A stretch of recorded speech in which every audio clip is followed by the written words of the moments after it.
અરે આમ કેમ જુઓ છો બધા? મોટા ભાઈ આવી ગયા? ના, એ જ નથી આવ્યા. આવ. બેબી, આખા ગામમાં દંડેરો પીટી નાખ્યો કે દિગ્વિજય આવી રહ્યા છે?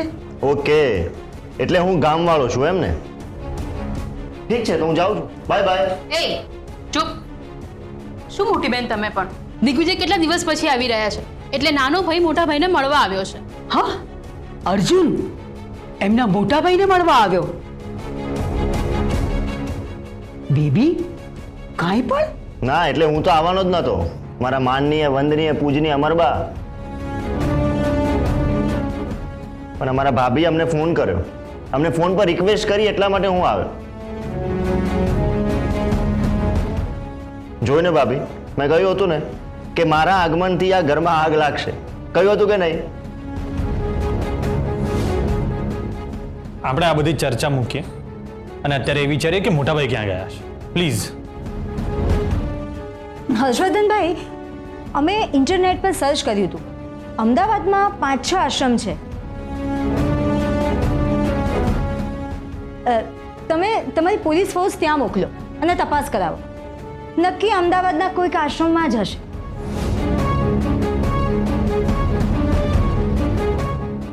અમે સાચું કહીએ છીએ કે કોઈને કોઈ આશ્રમમાંથી તમારા મોટા ભાઈ મળી જશે.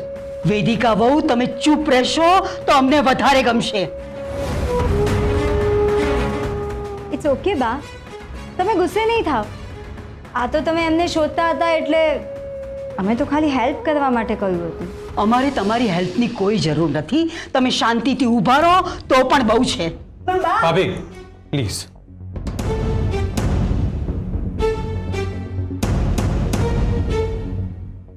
હું શું કહું છું, મોટા ભાઈ જે આશ્રમમાં રહેતા હતા એ આશ્રમ આપણે ફોન કરીને એકવાર પૂછવું છે. કદાચ એ લોકોને ખબર હોય. ધડ માથા વગરની વાત ના કરો તમે. તમારું કહેવું એમ છે કે દિગ્વિજય કઈ ફ્લાઇટમાં જશે, ક્યાં ઉતરશે, આ બધી ડિટેલ આશ્રમવાળાઓને આપી દીધી હશે? એમણે ઘરવાળાઓને કોઈ ડિટેલ નથી આપી, દશરથભાઈને જાણ નથી કરી, તો પછી આશ્રમવાળાને કેવી રીતે કહેશે? તમે અમને મૂર્ખ સમજો છો? આ બધું પહેલા અમે વિચાર નહીં કર્યો હોય?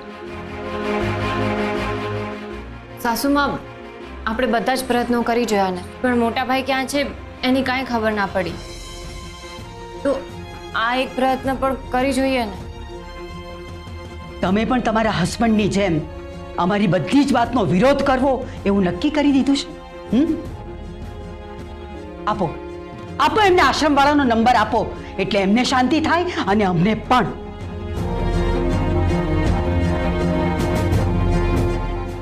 કાકા નંબર આપ. કે સર, બા એવું કહે છે કે આશ્રમમાં ફોન ના કરાય. ના ના, કરવા દો કરવા દો. એમને એમની મૂર્ખતાનું પ્રદર્શન કરવા દો. આપો આપો એમને નંબર.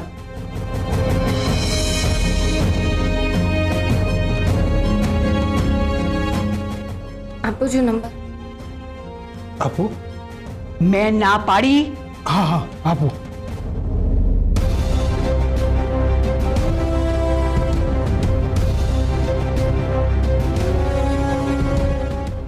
Thank you.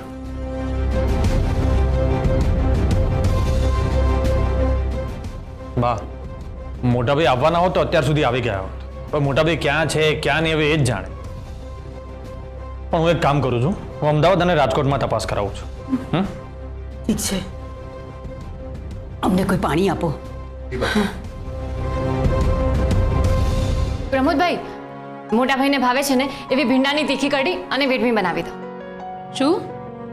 હા બેબી માસી, મોટા ભાઈ બસ આવતા જ હશે. કે સર, તારી મોટાભાઈ સાથે વાત થઈ? ના, તો તમે આટલા કોન્ફિડન્સથી કેવી રીતે કહી શકો છો? સાસુમામાં એવું થયું ને કે મેં આશ્રમમાં કોલ કર્યો હતો તો કોઈ કાકાએ ફોન ઉપાડ્યો. તો મેં એમને કહ્યું કે કેમ છો કાકા. મેં એમને કેમ છો કહ્યું ને તો પછી અમારી વાતો ચાલુ થઈ ગઈ. તો પછી મેં એમને એમ જ કોઈ નામ લીધું કે મોટાભાઈ સાથે જે પેલા કિશોરભાઈ રહેતા હતા એમને ફોન આપો ને. તો એમને કહ્યું કે કિશોરભાઈ તો જેવા કોઈ ભાઈ જ નથી, એમની સાથે જે રહેતા હતા ને એ વિનોદભાઈ છે. એટલે પછી નામા ગોટાળો તો એવી ગોળ ગોળ વાતો કરી અને વિનોદભાઈનો નંબર કઢાવી લીધો મેં. પછી મેં વિનોદભાઈને કોલ કર્યો તો એમણે કહ્યું કે સારું થયું તમે મને કોન્ટેક્ટ કર્યો. એકચ્યુઅલી દિગ્વિજયભાઈનો ફોન છે ને ક્યાંક પડી ગયો છે, પણ એ ટ્રેનમાં આવવા માટે નીકળી ગયા છે એટલે હવે પહોંચતા જ હશે. વાહ ભાભી વાહ, શું દિમાગ છે તમારો? આ મુંદા હાથે કાન પકડી શકાય એવું તો અમે કોઈએ વિચાર્યું જ નહોતું. વાહ. ચલો સારું છે તમારા મોટા ભાઈ આવી તો રહ્યા છે. અમને તો એમ કે શીખો, તમારા નાના વહુને જોઈને કંઈક શીખો. આખો દિવસ મોટા વહુના બળગા ફૂક્યા કરો છો, તો મોટા વહુ જેવું પણ કંઈક કામ કરો. અહીં તમારા હસબન્ડ હજી સુધી ઘરે નથી આવ્યા. અહીં બધાયને ચિંતા છે અને તમે જાણે કંઈ પડી જ નથી એ રીતે વર્તન કરી રહ્યા છો અને ઉપરથી ટોન્ટ મારો છો. અચ્છા, એટલે અમને એમની એટલે કે અમારા હસબન્ડની બહુ ચિંતા છે એવું બતાવવા અમારે શું કરવાનું બા? લાગણી અને સંબંધો જાળવવા માટે કોઈ અલગ સ્કૂલ કે ક્લાસ નથી હોતા વેદિકા બહુ. એના માટે મનમાં લાગણી જોઈએ, મનમાં માન જોઈએ, પ્રેમ જોઈએ. આ નાના વહુ હજી હમણાં ઘરમાં આવ્યા છે, છતાંય એમને એમના જેઠ માટે લાગણી છે. એમને શું ભાવે છે, શું નથી ભાવતું એની એમને ખબર છે. તમને ખબર છે કે તમારા હસબન્ડને શું ભાવે છે, શું નથી ભાવતું? હા, ખબર છે.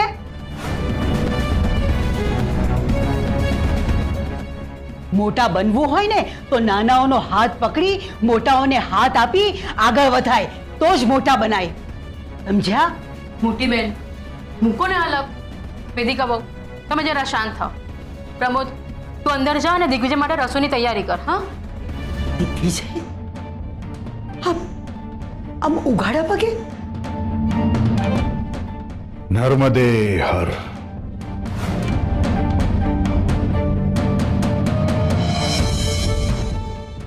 નર્મદે હર. પ્રમોદ, મને હાથ આપ.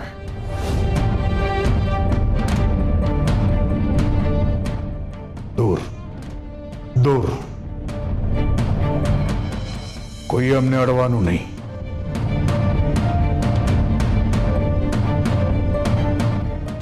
મોટા ભાઈ આવો. ના પાડીને કોઈ અડવાનું નહીં. જ્યાં સુધી અમે સ્નાન ના કરી લઈએ ત્યાં સુધી કોઈ અડવાનું નહીં એમને.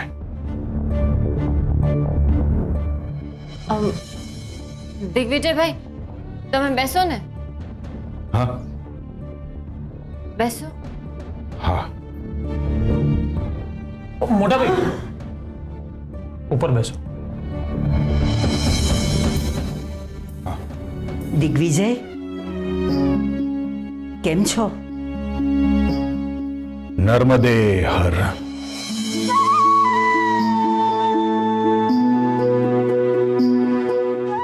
ક્યાં હતા તમે? આશ્રમમાંથી તો તમે ક્યારના નીકળી ગયા હતા અને આમ ઉઘાડા પગે કેમ આવ્યા છો? તમારી સાથે કંઈક થયું હતું? નર્મદે. गुरुजी हमने कहूं बेटा, नर्मदा मैया तुझे बुला रही है, एक बार उनसे मिलके जाना. नर्मदा मैयाની પરિક્રમા કરીને પછી જ ઘરે પગ મૂકવાનો આદેશ મળ્યો હતો અમને.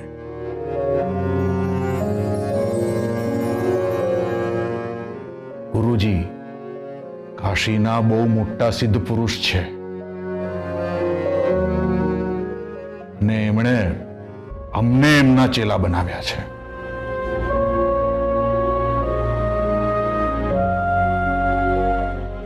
એટલે પછી મેં નર્મદા મૈયાની પરિક્રમા કરવા નીકળી ગયા હતા. જ્યાં જ્યાં ગાડી નહોતી જતી ત્યાં પગપાળા પરિક્રમા કરી અમે. દિગ્વિજય, આ બધું શું કરવા લાગ્યા છો તમે? કર્મો.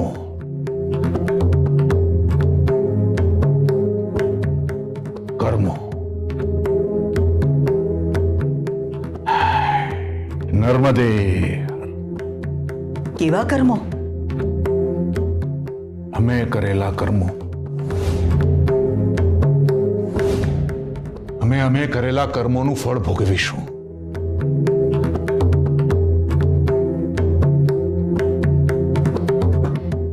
દિગ્વિજય, એ પાણી પી. તમે નાહી લો, પછી હું તમને પગે મલમ લગાવી આપીશ.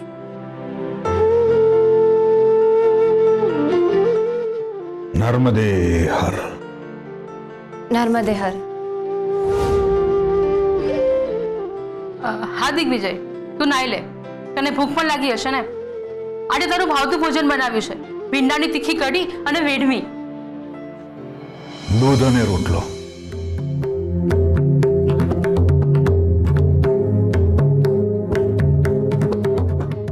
અમે સાદું ભોજન જ કરીએ છીએ, અને એ પણ દિવસમાં એક જ વાર.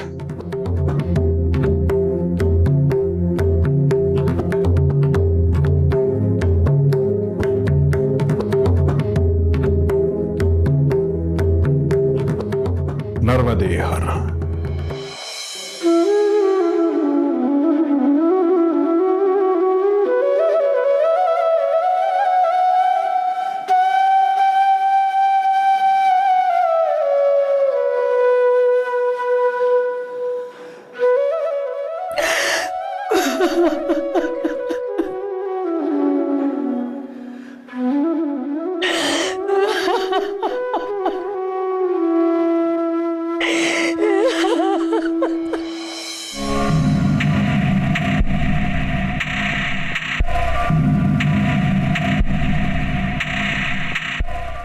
એ આંખો છે કે બટન છે? હા, દેખાતું નથી. ખાનદાની માણસ રસ્તેથી જઈ રહ્યો છે. બહાર નીકળ, બહાર નીકળ, તને બતાવ.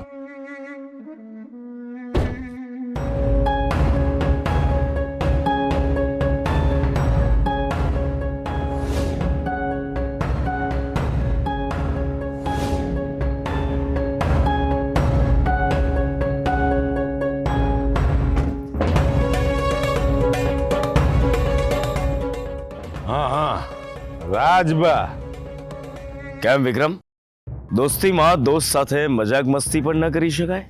એ રાજબા, લિમિટમાં રહેવાનું. હા હા, તું જે આપણને મજાક નથી પસંદ. ખાનદાની માણસ હોય ને, એના હૃદય કોમળ હોય છે. આવું કંઈ થાય ને તો એટેક પણ આવી શકે છે. ખાનદાની માણસ કેમ આજે આમ પગપાળાઈ ગયા? તમારું પેલું ચાર્ટર પ્લેન ક્યાં ગયું? ત્યાં જ ગયું જે તમારી રાજભા નામની નંબર પ્લેટ ગઈ. રાજભા કમાલ છે ભાઈ. મારા જમાઈનો એક ફોન શું આવ્યો ત્યારે તારી રાજભા નામની નંબર પ્લેટ બદલી નાખવી પડી. એવા કેટલાય પોલીસ વાળા પણ બદલાઈ ગયા. આવે ને જાય અને જશે. હા, એ છે કે તારો જમાઈ જે છે એ જરાક અલગ ટાઈપનો છે. હા, પણ એને હું મારી રીતે જોઈ લઈશ એને પણ. પણ આ તારા જમાઈના લીધે આપણી દોસ્તીમાં કોઈ કડવાશ ના આવી જોઈએ. કેમ, બરાબર ને? અરે વાહ, આજે આમ અચાનક દોસ્તોને યાદ આવી ગઈ. તું તો જાણે જ છે ને વિક્રમ, મારા ગણ્યા ગાંઠા કેટલા મિત્રો છે. 3 મિનિટ 3.5, એમાંનો તું એક છે. ચાલ દોસ્ત, આપણે મારા ઘરે બેસીએ. આપણી દોસ્તીના નામે થઈ જાય. મારી પાસે સમય નથી. અચ્છા, આની ટોપી આના માથે ફેરવનાર પાસે સમય નથી.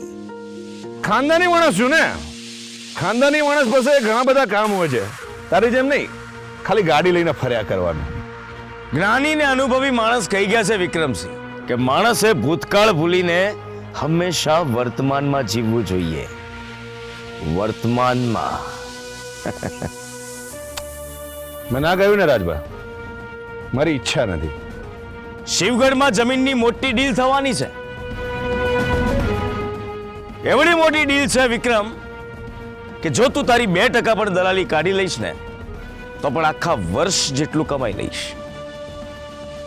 હા, આખા વર્ષમાં કમાવાય એટલું. શું વિચારે છે દોસ્ત? બહુ મોટો સોદો છે. ચાલ આપણે ગાડીમાં બેસીને વાત કરીએ. ચાલ. નર્મદે હર. નર્મદે. મમ્મી તું તો કંઈ બોલીશ જ નહીં. એ પરિક્રમા કરીને આવ્યા છે એટલે અમારે એમની સેવા કરવાની. હર હર મહાદેવ. આટલા દિવસથી અમારી શું હાલત હતી એ પૂછવાની જગ્યાએ તું અમને શિખામણ આપે છે. નર્મદે. શું? સેવા કરવાથી પુણ્ય મળશે. ઓમ અમારે કોઈ પુણ્ય નથી કમાવું. નમઃ શિવાય.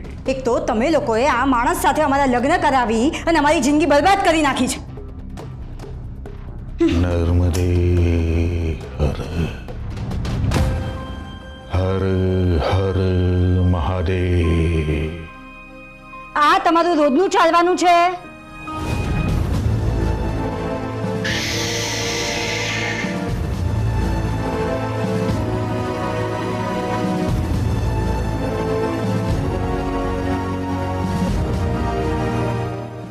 ઓમ નમઃ શિવાય.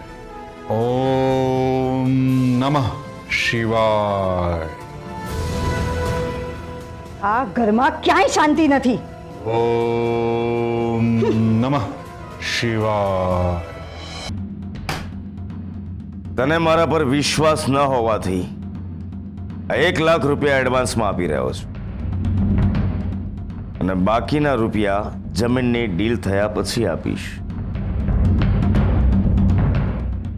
જોઈ શું રહ્યો છે વિક્રમ? હા, જો તારે કામ ન કરવું હોય તો કઈ વાંધો નહીં. ગામમાં ઘણા બધા દલાલ છે, ચિંતા નહીં કર દોસ્ત. અરે હોય કઈ રાજમાં આપણે તો લંગોટિયા દોસ્ત છીએ.